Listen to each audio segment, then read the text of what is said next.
तापमान वाढीची प्रक्रिया तातडीने रोखणे आपल्या हातात नाही, कारण आता वातावरणात सोडला जाणारा कार्बन डायऑक्साईड तब्बल 100 ते 200 वर्षापर्यंत वातावरणात कायम राहणार आहे.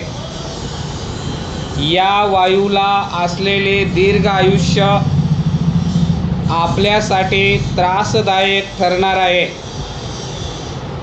हा वायू वातावरणात सोडण्याचे प्रमाण आज कमी केले तर त्याचे फायदेशीर परिणाम 100 वर्षानंतर दिसून येतील. म्हणजे आपण पाळलेल्या शिस्तीची फळे पुढील काही पिढ्यांना चाखावयास मिळतील. मग आपण काळजी घ्यायला नको का? अशी काळजी घ्यावयाची असेल तर आपण वैयक्तिक पातळीवरही बरेच काही करू शकतो. असे प्रत्येकाने थोडे थोडे प्रयत्न केले तर आपला वाटा केवळ खारीचा न राहता कदाचित सिंहाचा सुद्धा ठरू शकेल. परिच्छेद. स्वयंपाकघरात काम करणारी गृहिणी असो, कार्यालयात काम करणाऱ्या व्यक्ती असोत, विद्यार्थी असोत, नाहीतर आणखीन कुणीही साध्या सोप्या उपायांमधून विजेची, पाण्याची व इंधनाची बचत करणे शक्य आहे. अशा प्रकारे ऊर्जेची बचत करून आपण पर्यावरणावरील बोजा कमी करण्यासाठी हातभार लावू शकतो. खरे तर डोळे उघडे ठेवले तर असे असंख्य उपाय करून बचत करणे शक्य आहे. वानगी दाखल काही गोष्टींची चर्चा करूया. परिच्छेद.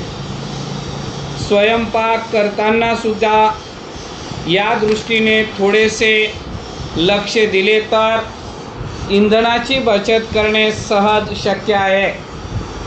स्वयंपाकासाठी घरोघरी प्रेशर कुकरचा वापर केला जातो. अन्न लवकर व अधिक चांगले शिजवण्यासाठी त्याचा उपयोग होतो. शिवाय इंधनाची बचत सुद्धा होते. पण लक्ष दिले तर आणखीन इंधन वाचवणे शक्य आहे.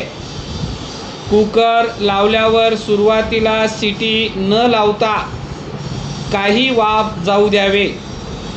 त्यासोबत आतील हवा बाहेर पडेल, मग शिट्टी लावून अन्न शिजवावे.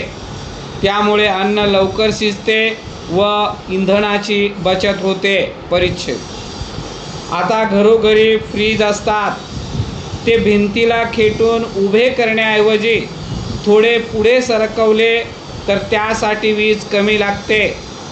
याचबरोबर साधी बाब म्हणजे आपल्या घरातील कचरा ओला सुका असा वेगळा ठेवला आणि वेगळा जमा केला तरीसुद्धा पर्यावरण रक्षणासाठी आपला हातभार लागू शकतो.